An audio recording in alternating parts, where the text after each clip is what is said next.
It began the night of our January school play. Not my self-consciousness, but my story of overcoming it. We had a party on stage after the play. Oh, I wasn't in the cast. Not me. I was on the stage crew. But I'll tell you about that later. The point is, somebody grabbed a spotlight and started a sort of game. When the light stopped on you, you'd have to get up and make a speech. Jack sure did all right, but why not? He was the star of the play. That sort of thing was easy for him. Of course, I wanted to do well, too. I wanted to shine. I started planning what I was going to say. I'd wow them. And then it happened. There I was, in the spotlight. And I felt uncomfortable. And awkward. And different. And they were all watching me. And laughing. At what? At me? Well, what was I doing wrong? Did I look funny? Unaccustomed as I am to public speaking, I guess I'll just shut up and sit down. It was terrible. I knew it. Hey, that was neat, Marty, but don't be so self-conscious about it. Self-conscious. That was my trouble. That was why I felt so queer. And I began to remember other times I'd had the same feeling. I remembered giving a book report in class. It was exactly the same. Yes, as if there were a spotlight on me, and everybody was watching me.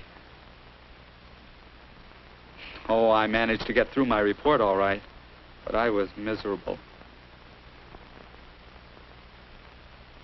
And then I remembered the first time I asked June for a date. I knew just what I wanted to say, but when it came right down to it, yeah, I felt spotlighted again. And the words didn't want to come out. And she was staring at... Was my face broken out again? And I remembered coming to try out for this play. Boy, I really wanted a part. I felt sure I could get one, too, until... I'm not going to try out. I'd like to work on stage crew. The stage crew. Well, it was fun, but it wasn't what I wanted.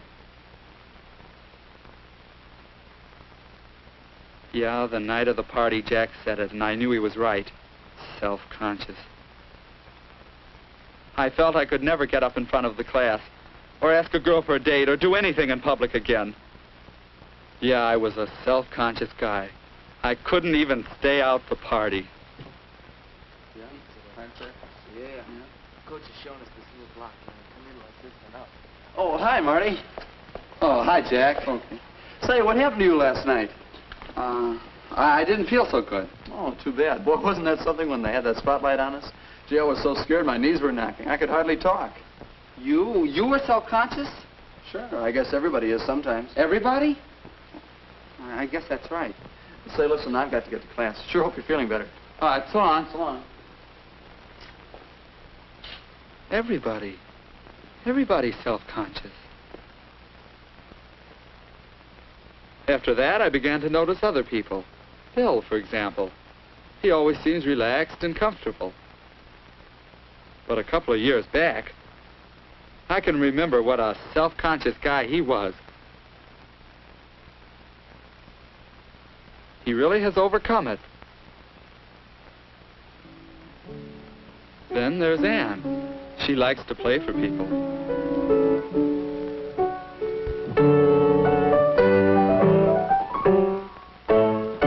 Watching her, I remembered 2 or 3 years ago, and how terribly self-conscious she was if anyone watched her play.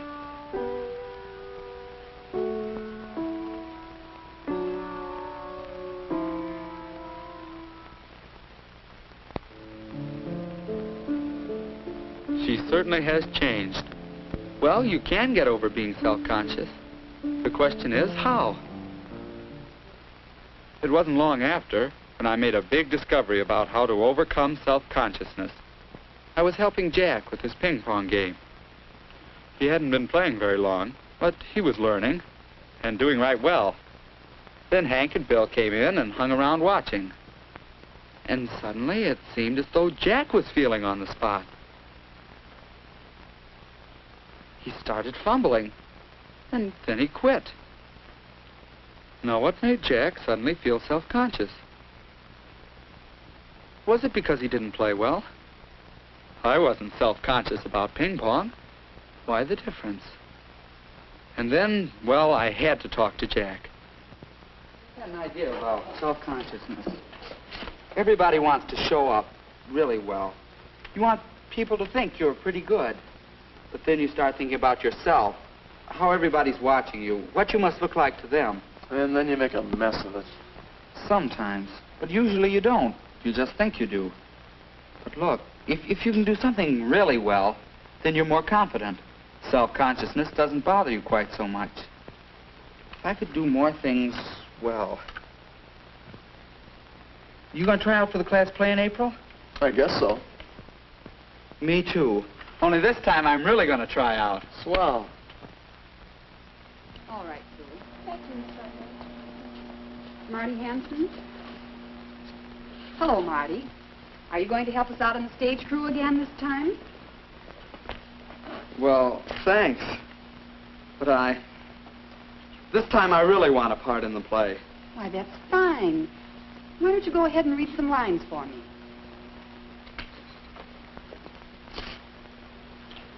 When I am in trouble, eating is the only thing that consoles me. Indeed, when I am in really great trouble, as anyone who knows me, and... Boy, I really had to fight self-consciousness then, but I knew that was the only way I'd ever be good enough. You know, I got a part. I practiced a lot. I figured it was like the ping pong deal. If I could become skillful, I wouldn't be so scared of it. It was easy alone. And finally, I got so it wasn't too hard with my family. I'd forget about myself and just think about doing it well. At rehearsal with the other kids, I could try another idea. Turning the spotlight onto someone else. Thinking about other people and telling myself I wasn't so important. And it worked part of the time. But when it came my turn to speak, then where could I turn the spotlight? While we're stopped, let me remind you all of something. You know, as we go through these themes, you should try to keep the whole situation in mind. Because, you know, after all, what other people are thinking and doing is just as important as what you're doing. Will you take those lines again? Keep the whole situation in mind. There was an idea. Would it work? At the present moment, I'm eating muffins because I'm unhappy. Besides, I am particularly fond of muffins. Well, I keep them. They were laughing, but now I knew they were laughing at the situation, not at me. Yes, it really helps to develop skills, so I can concentrate on what I'm doing instead of how I'm doing it. It helps to think of other people and remember that I'm not so important. And it helps to turn that spotlight on the whole situation. Then I can almost forget to be self-conscious. Almost is right. I'm getting closer now, because I'm getting more and more practice in turning the spotlight onto the situation as a whole. It helps in class, too. When I feel self-conscious, I remember that the class isn't interested in me, but in what I have to say. Well, there it is. I still feel a little self-conscious at times. But by concentrating on others, by doing my best to make the whole situation easier, I overcome my own self-consciousness. It helps me enjoy being with people. And I think it helps people enjoy being with me. It could help you, too, couldn't it?